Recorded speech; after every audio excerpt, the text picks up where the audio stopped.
Ich habe mich mit Esan in Magdeburg getroffen und jetzt bin ich die ganze Zeit dann gefahren seit Magdeburg und wir haben noch 2,5 Stunden und wir stehen jetzt gerade an der Grenze.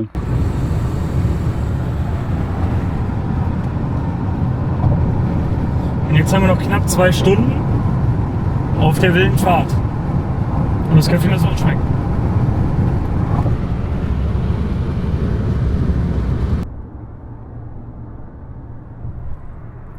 Und jetzt fahren wir gerade an Prag vorbei, aber am 16. ist das Prag Shisha Festival, wo auch Kraftium ist, wo wir gerade hinfahren und auch der nette Herr hinter der Kamera, Esan mit Aino, wird auch auf dem Prag Festival sein. Da hoffentlich sehen wir uns am 16. Wir fahren jetzt erstmal dann vorbei und weiter. Wir sind angekommen in Budweis. No, bisher schon mal ganz schön. Wir klären jetzt noch, wo man hier parken kann, weil hier irgendwie so ein Lauf scheinbar ist oder irgendein Marathon. Gute Frage, wo wir jetzt parken. Wir sind jetzt eingecheckt im Hotel. Das Witzige ist, dass das Hotel hinter uns ist und da hinten, wo der Turm ist, da ist eine Shisha-Bar und in die gehen wir jetzt. Also keine 2 Minuten laufen. Und da ist die Bar, in die wir jetzt gehen werden, und zwar die Arboretum Lounge. Und ich freue mich auf schöne Lungenbefeuchtung. Und das ist auf jeden Fall mal wieder eine sehr besondere Lounge.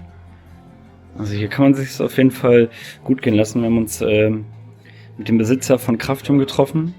Und deswegen sind wir auch hier, um die letzten Kraftium-Sorten auszutesten. Das machen wir aber morgen. Da kann man auf jeden Fall mal hingehen, würde ich sagen. Und wir lassen uns die Köpfchen jetzt noch schmecken.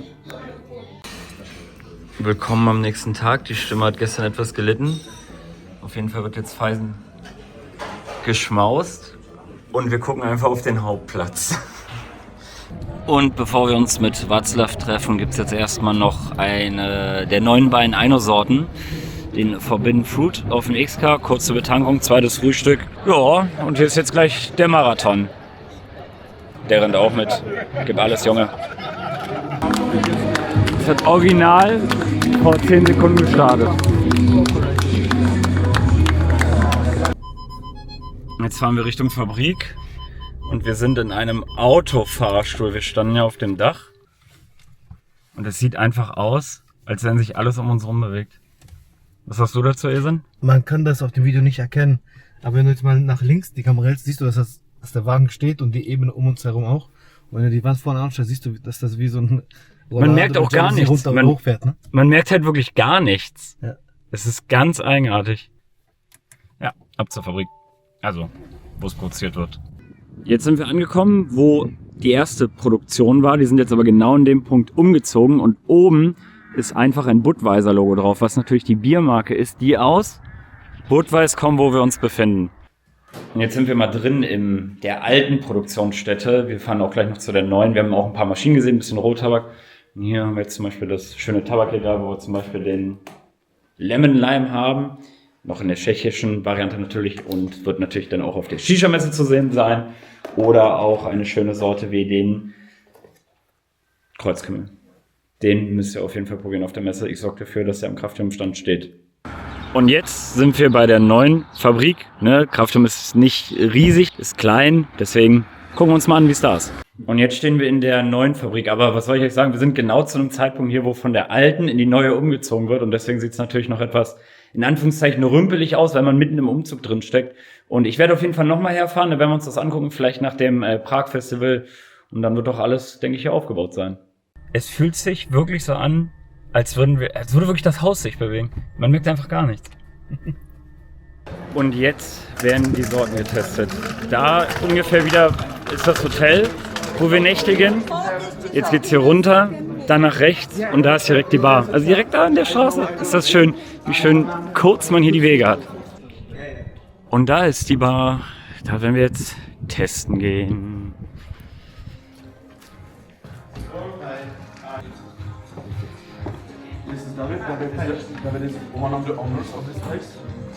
Und wo wir jetzt beim Tasting sind, hat The Mist auch einfach eine neue Speisekarte und da werden wir uns jetzt auch einfach einmal durchessen durch alles, oder? Auf jeden Fall. Erst das Essen, dann die Pfeife. Wir werden heute erfolgreich werden.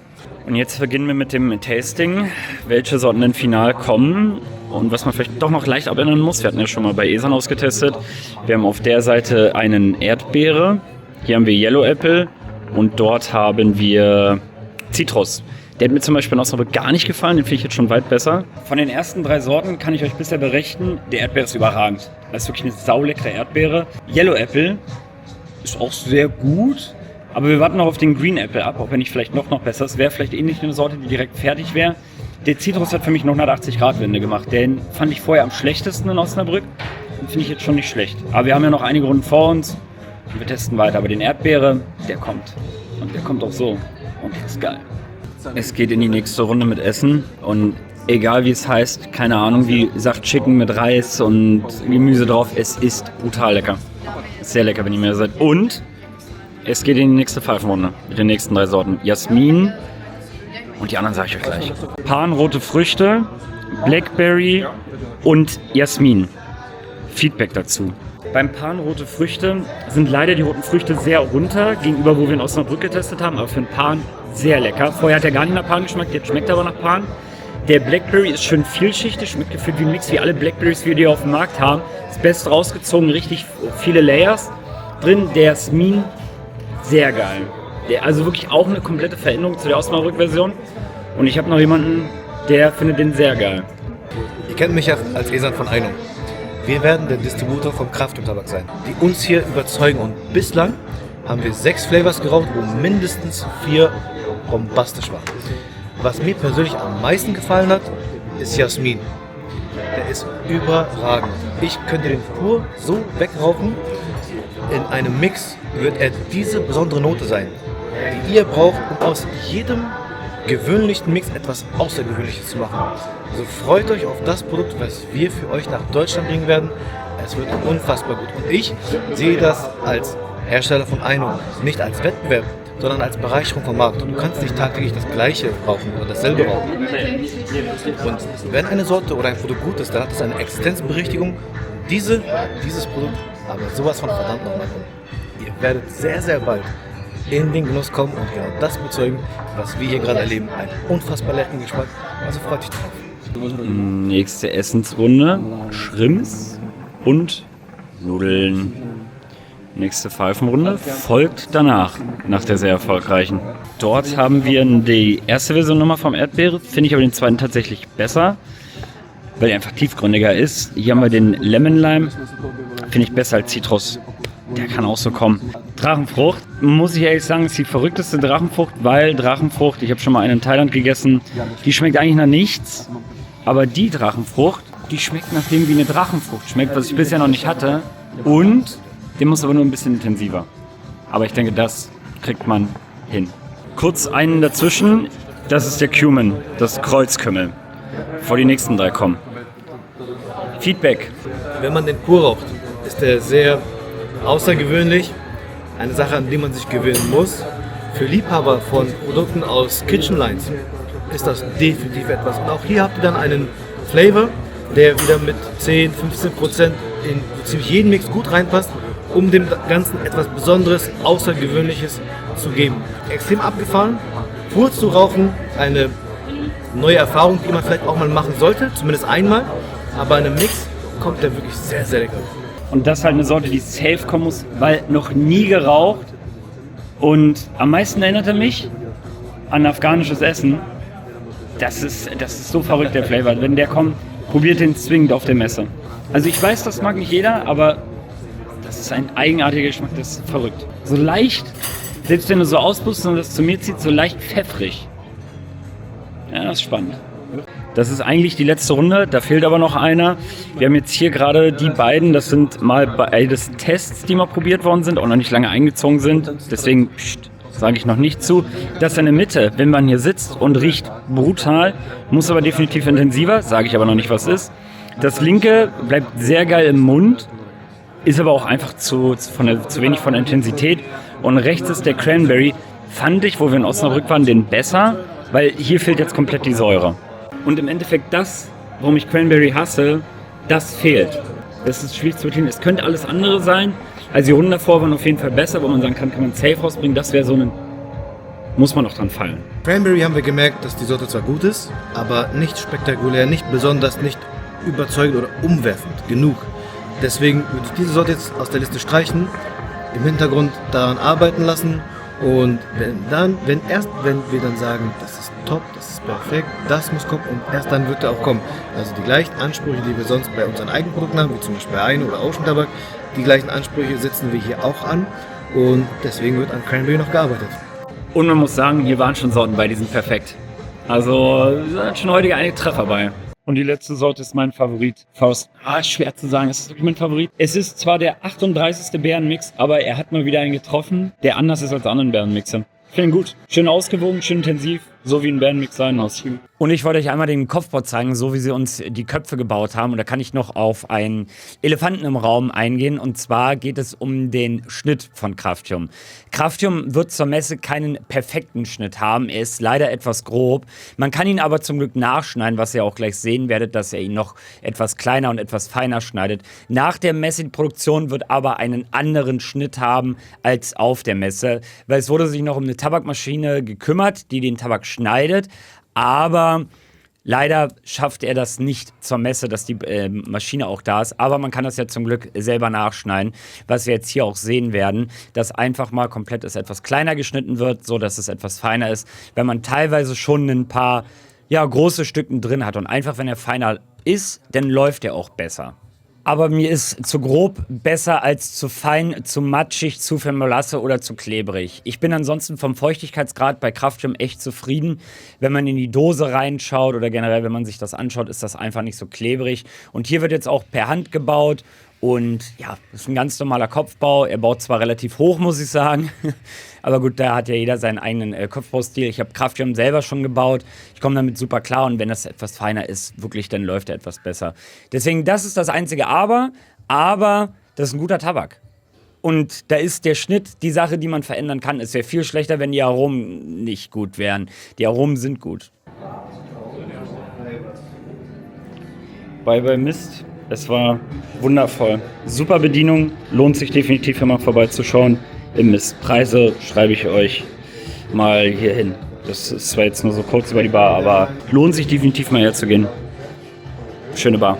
Jetzt sind wir mit dem Tasting vorab erstmal durch. 2 Sorten müssen wir noch austesten. Die werden wir aber später an einer anderen Bar ausprobieren.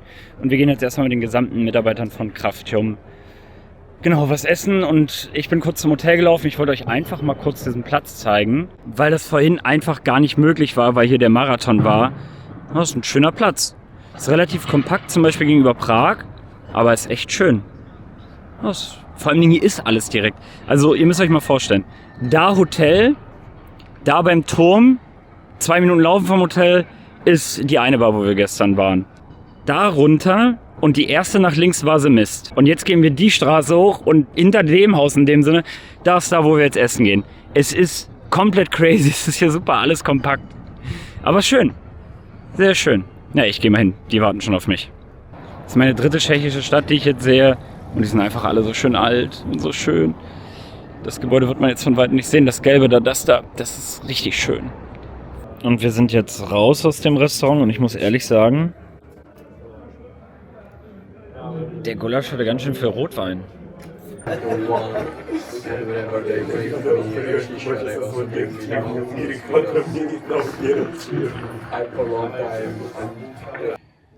Der Rotwein hat etwas nachgelassen aus dem Gulasch. Köpfe waren sehr lecker und wir gehen jetzt nochmal ins Mist. Lungenbeschallung. Good to see you again. Jetzt sitzen wir nochmal im The Mist. Ich möchte nur sagen, dass der Abend schon etwas länger wurde und im Essen etwas Rotwein drin war. Für einige von uns. Ich würde gerne Václav ein paar Fragen stellen. We have a little interview with you. You are Václav von Craftium Tobacco? Yes, my name is Václav and I'm the owner of the Craftium brand tobacco. And today we are here to test the flavors that will be bring to the German market. Yeah. So, Yeah. We also sit with Isan here. Hello to everybody, I'm Ethan. Yeah, the first question is, why did you decide to produce tobacco? What was the plan? because in Czech Republic there was a moment because of COVID when the market was really short on the flavors and on the brands. So we get kind of tired of the brands and the flavors that were here. So we started with experiments and then we came to the one festival here in Czech Republic, and the festival showed us that we should try. And since then, we are trying to do our best to produce the best version of the product we can bring to the market. And how long does Craftium exist? It's around 3 years right Yeah. now. You need to have in mind that there's also a long time when the papers need to be done. So in the reality, we work like 2 years. A very short time. Yeah, but But good tobacco for a short time. I'm blessed with a really good crew. There's one person that without him I could never do things, the projects like this. His name is Jacob Lawrence, and without him I could never do things like this. Yeah. So as long as we can continue with our effort, I believe we can really succeed in every goal we are reaching for. Yeah. What makes Craftium special for you? What is the special thing about Craftium? At the beginning, we told to ourselves that we want to create a tobacco that we are willing to smoke at home when after work we came and we have the short period of time and we say we want to smoke this. That's our goal. Like not only do something that will be well sold on the market, but something that we personally appreciate to smoke and enjoy in our free time. Yeah. What was the plan about cumin? Every tobacco brand needs to have a portfolio. Yeah. And the portfolio works that in every launch, you need to have these flavors that everybody wants to have, like forest berry, mango, strawberry, lemon, some Yeah. citrus, mint or Basic without mint. flavors. Yeah, the basic flavors. And after we fulfill this goal, we said each other, okay, but there's still a lot of people who want to smoke something different, and we want to be different. So Cumin is different. so we know that it might be complicated in the way that nobody, not everybody will like it, but we wanna have the portfolio for an average customer, and we wanna have a portfolio for customers that kind of more care about the flavors they are smoking, and it's a good thing to have something that by the time you can like break the flavor spectrum you are smoking. True. That's so true. Yes. So this was the philosophy About of, cumin. Yeah. What is your promise to the community? Like For example, for the German community with Craftium. We This is a really will- hard question. yeah, I know, but I think the answer is like we will always be honest and we will always try our best to present and offer the best version of what we can do. We are always open to criticism and we always will try to bring something that the people want, they're interested in, because everybody does mistakes in life and in business. So if it happened, we will honestly accept our mistake and we will try to be better in the next time. Yeah. That's good. Why did you choose Shanti in Germany for distribution? To be honest, from the Czech Republic, find somebody in German as a distributor is really hard. You always search for the people you can connect not only on the business level but also on the human being level. If you meet somebody, you know, Yeah. it's Not only business. It's like in every kind of relationship. You first need to connect with a person on the human level. And after this, if you can connect this connection on the business level, it's always the best Yeah. cooperation imaginable you can have. When you think about this in this way, like we were blessed with this opportunity that Shanti offered us, and it's not like commitment to the people or customers who will be willing to smoke and pay money for our tobacco, but also for the big brand that does exist in Germany, that we will not like ruin or destroy their reputation, because also it's a big risk for Yeah. them. Yeah. We don't wanna be those guys who was the misstep. Yeah. And why did you choose Craftium for distribution? That you Craftium distribution? Thank you. When I saw the commitment Václav has and dedicates to Craftium project, I was sure that even from the start, if it's not the status where we want to see it, I've been sure that this man will achieve the goal to give us that kind of product which we will need in Germany. Together with his staff, today we have been convinced that this is possible and that this has been achieved. And I'm very honored to be not an option but the choice to go. We'll do our best to distribute Craftium tobacco within Germany. So why do we add this brand to our portfolio? Because we saw this commitment you have, this passion you have for hookah is something what is missing indeed in Germany. It's the love for hookah, giving the community that kind of product which they need. You can be sure that we found out what you do need in Germany, and we will give exactly this to you with all of our products and from now on with Craftium tobacco. So just stay tuned. Very soon you will be able to enjoy this powerful, kraftvoll tobacco in Germany. Beginning from Shisha Messe, we will have a booth there at 5D04 with our portfolio, and also Craftium and Václav will be there together with his team. So feel free to visit also their booth at the booth number. Do you have the booth number in mind? Okay, at this time no, but you will see it in the captions. So feel free to come to the Shisha Messe to try out Craftium tobacco and to give this project the chance to convince also you about and from this nice and high quality product. So stay tuned, it's just a couple of days, and in the background we will do our best to give exactly that product to you want to have. I don't know to say it in English. Eine einfache Frage. What is your favorite Craftium flavor? Personally, what I smoke at my place when I get home from my work is jasmine, blackberry. I need to say lychee, which is not right now able to be sold in German market, but these three flavors are flavors that I appreciate the most. Yeah. But good thing is that already I have in development lychee flavor for German market.